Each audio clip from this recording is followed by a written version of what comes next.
മഹാനായ സയ്യിദുന അബൂബക്കർ സിദ്ദീഖ് റളിയല്ലാഹു അൻഹുവിന്റെ ഖബറാണ് മുത്തു നബി തങ്ങളുടെ ഖബറിന്റെ ചാരത്ത്. എന്താ കാരണം? ആയിഷ ബീവിന്റെ പുരക്കാണ് നബി തങ്ങളെ ഖബറടക്കം ചെയ്തിട്ടുള്ളത്. ശരിയാണ്, ആയിഷ ബീവിന്റെ വീട്ടിലായിരുന്നു നബി വഫാത്തായത്.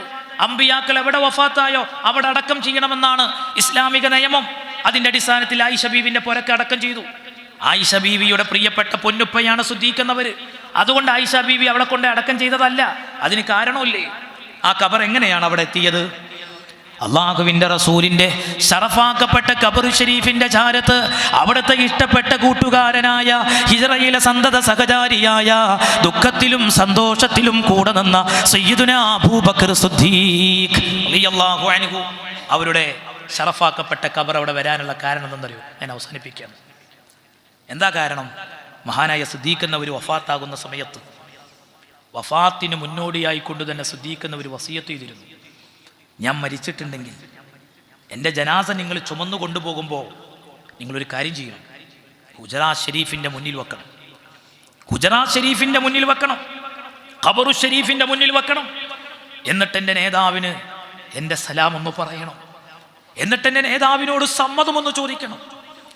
അങ്ങേക്ക് സമ്മതമുണ്ടെങ്കിൽ ഇതാ സിദ്ദീഖിനെ അങ്ങോട്ട് കൊണ്ടുവരാം, അബൂബക്കറിനെ കൊണ്ടുവരാം. സമ്മതം കിട്ടിയാൽ അങ്ങോട്ട് കൊണ്ടുപോവുക, അല്ലെങ്കിൽ പൊതു ശ്മശാന ഭൂമിയിൽ എൻ്റെ മയ്യത്ത് മറവ് ചെയ്യണമെന്ന് ജീവിതകാലത്ത് വസിയ്യത്ത് ചെയ്ത മഹാനായ സയ്യിദുന അബൂബക്കർ സിദ്ദീഖ് റളിയല്ലാഹു അൻഹു. അമ്പിയാക്കളെ ശരീരം മണ്ണ് തിന്നു, ജീർണിച്ചു. ഇതൊക്കെയാണ് ജമാഅത്തെ ഇസ്ലാമി എന്ന് പറയുന്ന ഇസ്ലാമിലെ തിരുത്തൽ പ്രസ്ഥാനത്തിൻ്റെ വക്താക്കൾ. 1987 അവരെ പ്രബോധനം, ആ പ്രബോധനത്തിൽ അവർ എഴുതി വെച്ചത് മുഹമ്മദ് നബി സല്ലല്ലാഹു അലൈഹി വസല്ലം തങ്ങളുടെ ഭൗതികമായ ശരീരം ജീർണിച്ചു പോയി എന്നുള്ളതാണ്. 1985 അൽമനാർ, ആ അൽമനാറിൽ സലഫികൾ എഴുതി വെച്ചത് അമ്പിയാക്കളുടെ ജീർണിച്ച ജഡങ്ങൾ എന്നാണ്. മുത്തുനബി തങ്ങൾ അടക്കമുള്ള നബിമാരുടെ ശരീരത്തെക്കുറിച്ച് 85 അൽമനാർ രേഖപ്പെടുത്തി വെച്ചിട്ടുള്ളത്. വഫാത്തായി പോയ നബി തങ്ങളുടെ ഖബറിൻ്റെ ചാരത്ത് പോയിട്ട് എൻ്റെ മയ്യത്ത് വെക്കണം, എന്നിട്ട് എൻ്റെ നേതാവിനെ വിളിച്ചിട്ട് സമ്മതം ചോദിക്കണം. സമ്മതം കിട്ടിയാൽ അങ്ങോട്ട് കൊണ്ടുപോകണം, ഇല്ലെങ്കിൽ എൻ്റെ മയ്യത്ത് നിങ്ങൾ പൊതു ശ്മശാന ഭൂമിയിൽ മറവ് ചെയ്യണം. കൂട്ടുകാർ ഇതുപോലെ തന്നെ ചെയ്തില്ലേ? ഇമാം റാസി റഹിമഹുല്ലാഹി ഈ സംഭവം വിവരിക്കുന്നത് കാണാം.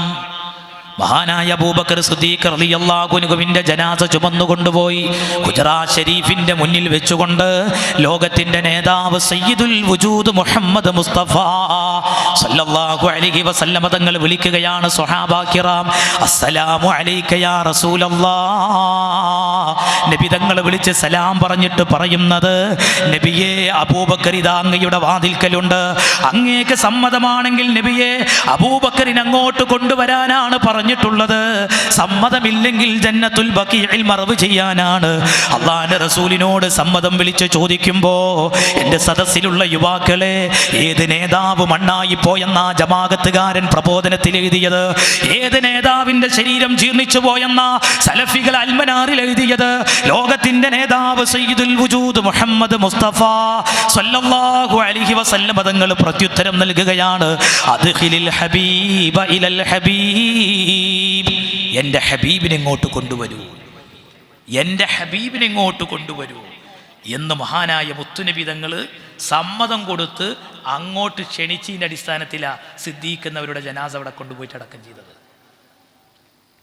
അങ്ങോട്ട് സ്നേഹം കൊടുത്തപ്പോൾ, അങ്ങോട്ടൊരു പൂജ കൊടുത്തപ്പോൾ ഇങ്ങോട്ടൊരു പൂന്തോട്ടം തന്നെ സമർപ്പിച്ചു എന്നുള്ള കോലം. അതാണ് അഷ്റഫുൽ ഖൽഖ് സല്ലല്ലാഹു അലൈഹി വസല്ലം.